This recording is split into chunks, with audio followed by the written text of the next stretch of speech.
Buenas noches, viajero de los sueños. Hoy no estás aquí por casualidad. Has llegado a mi momento, a este rincón del silencio donde las historias se deslizan suavemente en tu mente para acompañarte hasta que el sueño te abrace. Pero cuidado, porque la historia de esta noche no es como las demás. Es una que ha estado enterrada durante siglos, una que los mismos vikingos, sí, esos guerreros que no temían a dragones ni a dioses, preferían no contar. Antes de que el misterio comience a desplegarse frente a tus ojos cerrados, te invito a hacer algo simple pero poderoso. Dale like a este video si disfrutas de las historias que no cuentan en los libros. Y suscríbete al canal si quieres que cada noche te lleve a lugares donde nadie más se atreve a ir. Este viaje vale la pena. Y ahora, respira profundo. La niebla de la historia empieza a despejarse. Hace más de 1000 años, en las regiones más frías y olvidadas del norte de Europa, los vikingos surcaban los mares como si fueran extensiones de su propia sangre. Nadie se atrevía ni a desafiarlos. Donde llegaban, ardían los pueblos, temblaban los reyes y hasta las tormentas parecían apartarse a su paso. Pero había un lugar, uno solo, donde sus drakars no llegaban. Una isla pequeña, cubierta por una niebla espesa, rodeada de acantilados que parecían rugir como bestias vivas. Allí vivía una tribu olvidada por el tiempo y por los hombres, los Nathvindr, cuyo nombre en una lengua perdida significaba los que soplan en la oscuridad. No tenían ejércitos, no tenían barcos, no sabían forjar espadas, pero tenían un don, un poder ancestral que había nacido con ellos y con sus montañas. El poder de hacer que los vikingos huyeran aterrados sin haber siquiera puesto un pie en la costa. Cuentan las sagas que una vez, un joven líder vikingo llamado Ivar el Áspero, conocido por su fiereza, se atrevió a navegar hasta aquella isla. No por conquista, sino por orgullo. Quería demostrar que el miedo era solo un cuento para asustar a niños. El día que partió, el cielo estaba claro, el mar estaba en calma, pero a medida que se acercaba a la isla, el aire comenzó a volverse espeso. Las voces de sus hombres, endurecidos por años de saqueo, comenzaron a apagarse. No por respeto, sino por algo que ellos mismos no sabían explicar. Los remos se volvían pesados. El agua parecía murmurar. Entonces lo vieron. Desde los acantilados, sin moverse, los Nathvindr los observaban. No tenían armas. No levantaron ni una piedra. Solo los miraban. Y uno por uno, los vikingos empezaron a gritar. Primero el más joven, luego el segundo de Ivar, luego Ivar mismo. Y lo que nadie entendió es por qué, al regresar al campamento, aquellos guerreros jamás volvieron a hablar, ni de lo que vieron, ni de lo que sintieron. Solo sabían una cosa: no se vuelve donde habita la tribu de la oscuridad. Pero ¿quiénes eran en realidad los Nathvindr? ¿Qué era ese poder que ni las hachas ni el fuego podían vencer? La historia que sigue desentierra secretos que muchos quisieron dejar bajo tierra. Dicen los sabios más antiguos que no hay magia más poderosa que la del miedo que no se puede nombrar. Y los Nathvindr lo sabían. No necesitaban encantamientos ni maldiciones gritadas al cielo. Su poder estaba en lo invisible, y eso los hacía invencibles. Muchos creyeron que lo que asustaba a los vikingos era una especie de hechizo. Pero los más atentos, los pocos que se atrevieron a investigar años después, descubrieron que la respuesta era mucho más aterradora y mucho más humana. Los Nathvindr eran guardianes de una práctica que ni siquiera los druidas se atrevieron a imitar: el arte del eco del alma. Era una forma ancestral de reflejar al visitante sus propios pecados, sus traiciones, sus miedos más oscuros. Un enfrentamiento con uno mismo, pero sin armas. Lo hacían en silencio, mirándote. Y cuando sentías que te observaban, no eran a ti a quien veían, sino a la parte de ti que escondías incluso en los sueños. Ivar y su tripulación no vieron monstruos, no vieron fantasmas. Se vieron a sí mismos, y eso fue suficiente para quebrarlos. En el corazón de la isla, oculto bajo raíces torcidas de árboles milenarios, había un círculo de piedra donde los más sabios de la tribu meditaban desde el amanecer hasta el anochecer. No hablaban entre ellos, no comían durante días. Entraban en un estado que los permitía, según decían, escuchar el ruido que hacen los pensamientos ajenos cuando están por romperse. Fue un viajero solitario, un monje escocés exiliado, quien dejó la única crónica escrita sobre esta tribu. Se llamaba Aedan y aseguraba que había llegado hasta allí tras un naufragio. Lo acogieron, lo alimentaron, pero nunca le dirigieron la palabra. Aún así, cada noche, Aidan sentía que le estaban contando una historia sin boca, sin voz. Una historia que le calaba los huesos.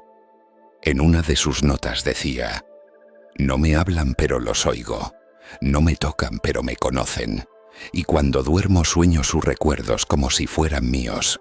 ¿Era esto una forma de telepatía? ¿Una herencia genética olvidada? ¿O simplemente una maestría del lenguaje no verbal llevada a su límite más inhumano? Sea lo que fuera, bastó para que durante siglos los vikingos dejaran un espacio vacío en sus mapas, una mancha que nadie se atrevía a explicar.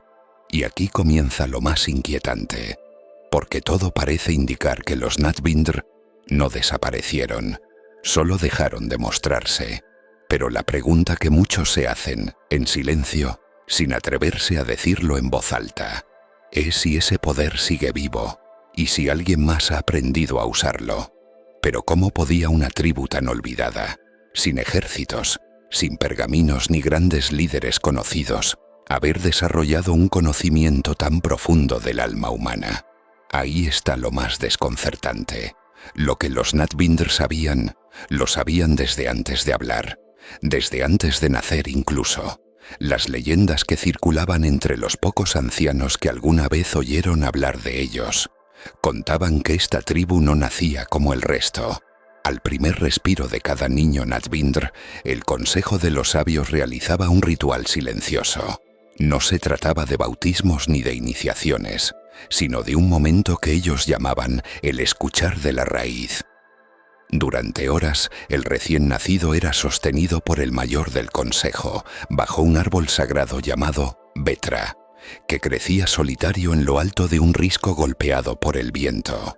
Allí, mientras las olas rompían abajo como un tambor de guerra, los sabios escuchaban. Dicen que no era al bebé a quien escuchaban, sino a lo que lo rodeaba, al viento, a los insectos, a las piedras que crujían bajo el musgo. Porque para los Nathvindr el alma no era algo interior, sino exterior. Uno era lo que el mundo decía de uno, no lo que uno creía de sí mismo.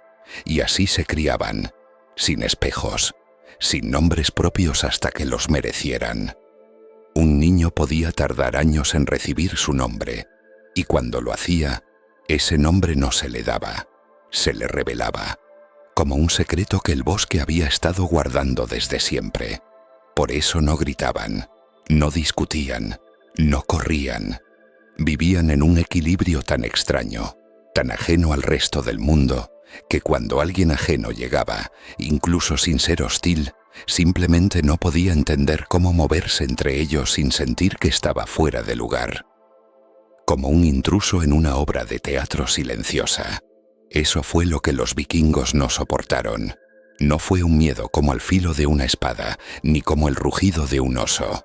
Fue el miedo de no poder existir dentro de una lógica que no te permite ni gritar para defenderte. Imagina estar rodeado de rostros quietos. Imagina que te miran no como enemigo, sino como si tú mismo fueras una pregunta sin respuesta. Ese tipo de miedo se pegaba a los huesos. No hay grito de guerra que lo venza. Y hay más. Porque los Nathvindr no solo sabían ver dentro de los demás, sabían conservar lo que veían. El monje Edan, en una de sus últimas entradas antes de desaparecer, escribió algo que ha hecho temblar incluso a historiadores modernos. Vi un círculo de piedra. Allí llevaban objetos de los visitantes, un diente, una hebilla, una gota de sangre, y sobre cada piedra había una marca. un símbolo que jamás había visto. Me pareció que eran rostros, no dibujados, sino sentidos. ¿Estaban los Nadbinder recopilando fragmentos de los hombres del mundo exterior? ¿Memorias? ¿Pecados? No lo hacían por maldad, según parece. Lo hacían por protección, porque sabían que el mundo de fuera, el de los metales, las conquistas, las palabras altisonantes, terminaría por corromperlo todo. Y su poder, su silencio, solo podía mantenerse puro mientras el miedo del otro no se convirtiera en ira. Y aquí viene lo más inquietante. En 1998, un grupo de arqueólogos de origen noruego dijo haber encontrado, en una pequeña isla del mar de Noruega, lo que parecía un antiguo asentamiento tribal. Nada espectacular, solo ruinas cubiertas de líquenes, pero lo que llamó la atención fue una serie de círculos de piedra, y en uno de ellos, parcialmente cubierto por raíces, un símbolo grabado a mano. No con herramientas, sino con lo que parecía ser la yema de un dedo humano, tallado en piedra blanda. Lo llevaron a analizar. No correspondía a ningún alfabeto conocido, pero uno de los investigadores, un lingüista, dijo una frase que causó escalofríos a todos los presentes. No se puede leer con los ojos. Este símbolo se siente, como si dijera algo que ya sabías, pero habías olvidado. A partir de ese descubrimiento, uno a uno, los miembros del equipo comenzaron a sufrir lo que llamaron trastornos del sueño de identidad. Se despertaban sin saber quiénes eran, soñaban con voces que les hablaban sin palabras, y muchos abandonaron la investigación sin dar explicaciones. Hoy, solo uno de ellos está dispuesto a niblar públicamente, y sus recuerdos son tan borrosos como dolorosos. Todo esto ha llevado a una nueva pregunta, que se susurra entre académicos y antropólogos con voz baja, casi con temor. ¿Y si los Nadbinder no eran una tribu como las demás? ¿Y si no eran humanos en el sentido que entendemos? ¿Y si el poder que tenían no era algo aprendido, sino algo heredado, como una memoria antigua que viene de antes del lenguaje?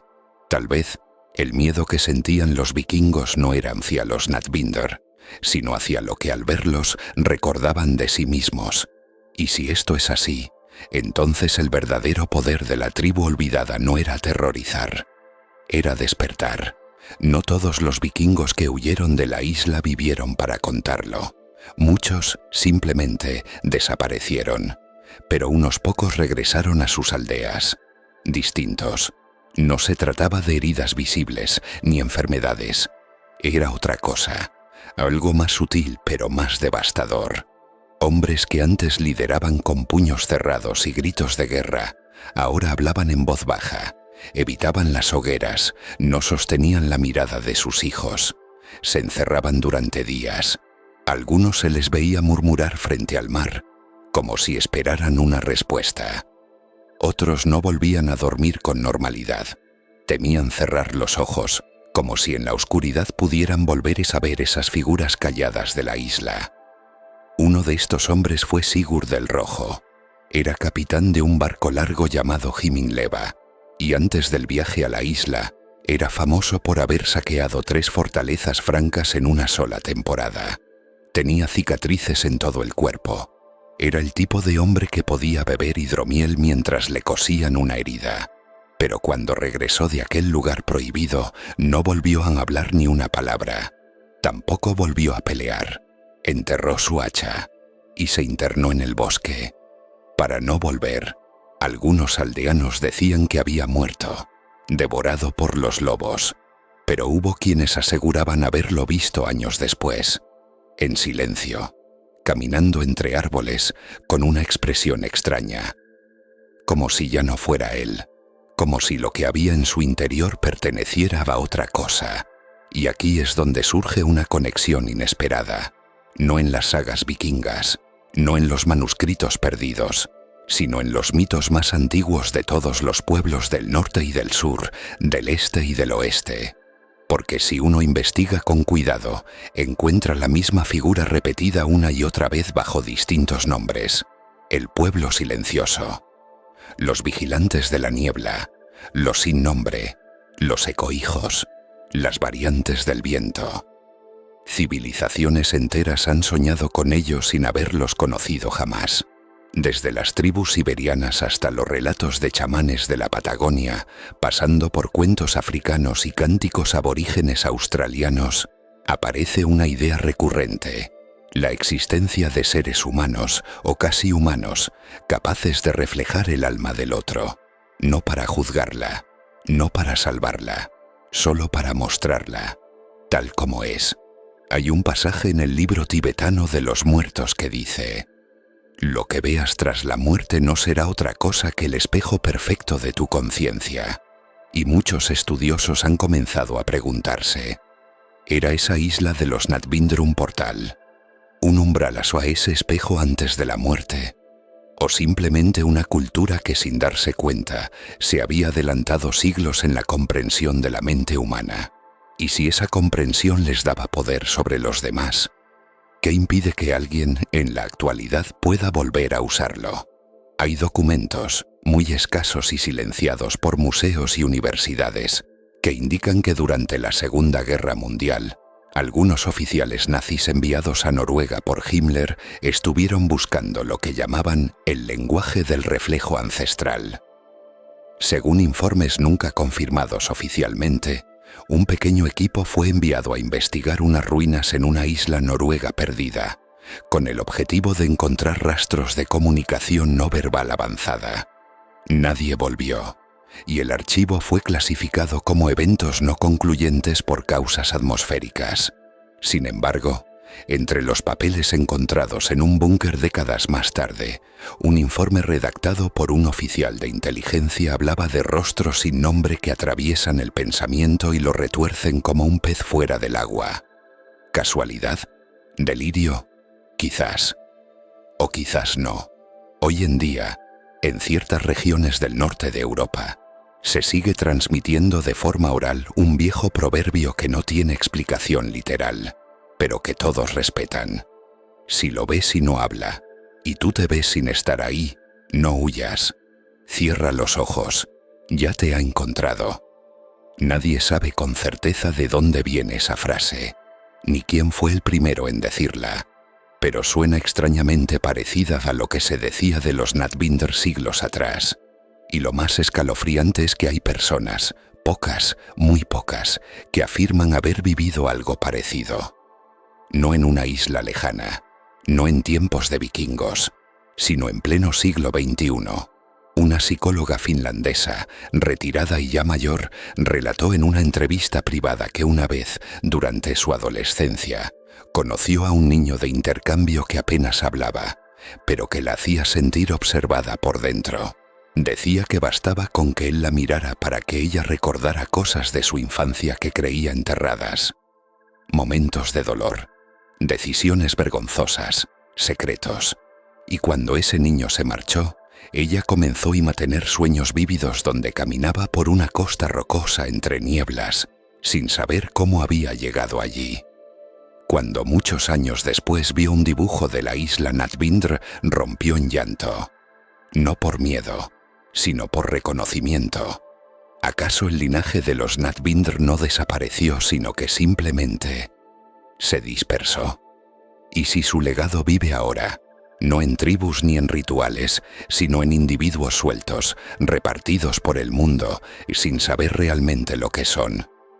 Puede parecer ficción, pero hay una última pieza en este rompecabezas, una que no todos se atreven a mencionar y que conecta con una idea tan antigua como aterradora, que hay personas que no nacen con alma propia, sino con un espejo en su lugar, y si lo que habita dentro de ellos no es exactamente humano, ni exactamente espíritu, sino algo que permanece en el límite, un observador, un eco, entonces no estamos hablando ya de una tribu perdida, estamos hablando de una presencia, una fuerza que ha permanecido agazapada, paciente, desde el origen de las primeras memorias humanas.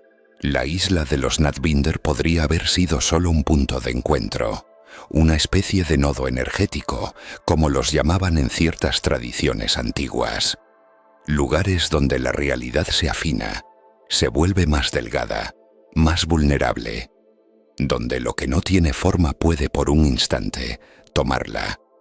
Los griegos hablaban de los hípigos, soplos invisibles que habitaban los umbrales del sueño. Los chamanes amazónicos, de los reflectores del alma, que no vivían en la selva, sino en las cuevas del pensamiento. Incluso en la Biblia hay ecos velados.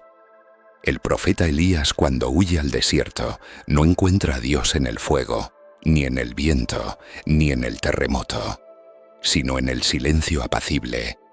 ¿Qué es eso sino el susurro de un poder que no grita, que no domina, pero que te transforma por completo?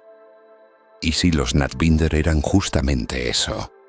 No una cultura, sino una forma de estar en el mundo, una forma de ser tan distinta que quien la percibía no podía evitar quebrarse.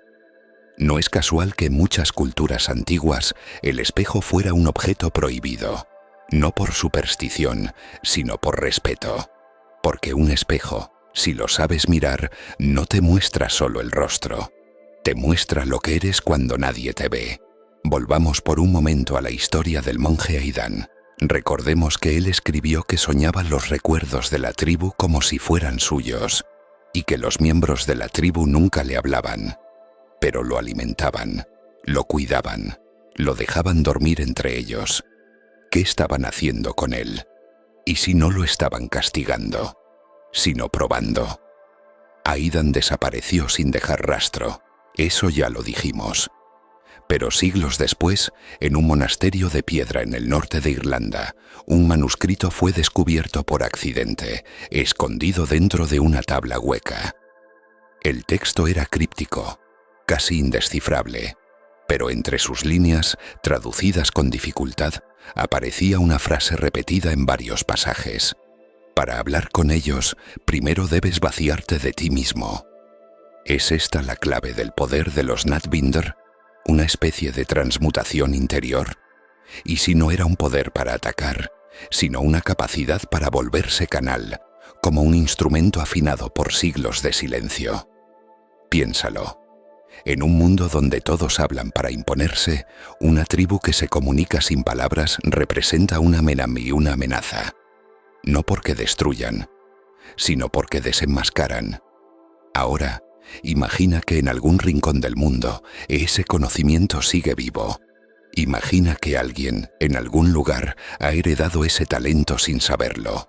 Un niño que crece en una ciudad, aislado, distinto, sin comprender por qué los demás lo evitan.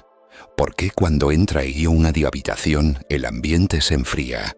Las conversaciones se frenan, los adultos sienten vergüenza sin razón. Ese niño podría ser cualquier persona. Podría ser alguien que conoces, podría ser tú, porque el don de los Natbinder no se expresa con palabras ni con símbolos, se expresa con presencia, con esa sensación extraña que tienes cuando alguien te mira en silencio y sin decir nada, te hace sentir completamente desnudo por dentro. Hoy, los científicos intentan darle nombres nuevos a lo que no entienden. Sinestesia empática, percepción aumentada, campos cognitivos compartidos. Pero los nombres no cambian la esencia, porque el poder de los Natbinder, si realmente ha sobrevivido, no necesita templos ni rituales ni islas escondidas. Solo necesita un cuerpo, un huésped. Y si alguna vez sientes que alguien te está mirando y sientes que no te miran a ti, sino hasta algo que ni tú sabías que llevabas dentro, no corras. No grites, no hables. Recuerda lo que los antiguos decían. Cierra los ojos, ya te ha encontrado. Y lo que ocurra después no será un castigo, será la revelación. Entonces, ¿qué queda después de todo esto? Una tribu sin ejércitos que hizo temblar a los vikingos. Un pueblo sin armas que jamás necesitó levantar una para vencer. Un silencio que quebró a guerreros indomables. Un eco que aún resuena en lugares donde ya nadie escucha. Los Natbinder fueron, o quizás aún son, más que una historia olvidada.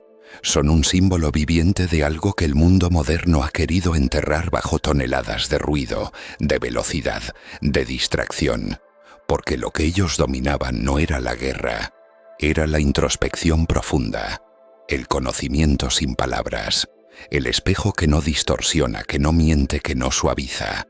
Y eso es lo que más miedo da. Hoy, en pleno siglo XXI, hemos llenado nuestras vidas de pantallas, de imágenes, de filtros. Hemos aprendido a esconder lo que sentimos, a mostrarnos como queremos ser vistos. Y sin embargo, seguimos sintiendo un escalofrío cuando alguien nos observa sin pestañear. Porque sabemos que si alguien de verdad nos ve, ya no hay vuelta atrás. Quizá por eso, historias como la de los Nathbinder no aparecen en los libros de texto.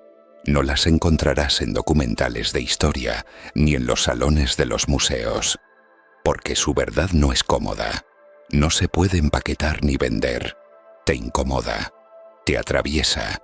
Y hay algo más, algo que tal vez ya has intuido desde hace rato. Este tipo de historia no se te cruza por azar. Si estás escuchando estas palabras ahora en mitad de la noche, tal vez no sea solo por curiosidad. Tal vez algo dentro de ti reconoció algo que no sabes explicar. Una memoria antigua, un eco lejano, un presentimiento que no te deja irte del todo. Porque todos llevamos una sombra que evitamos mirar.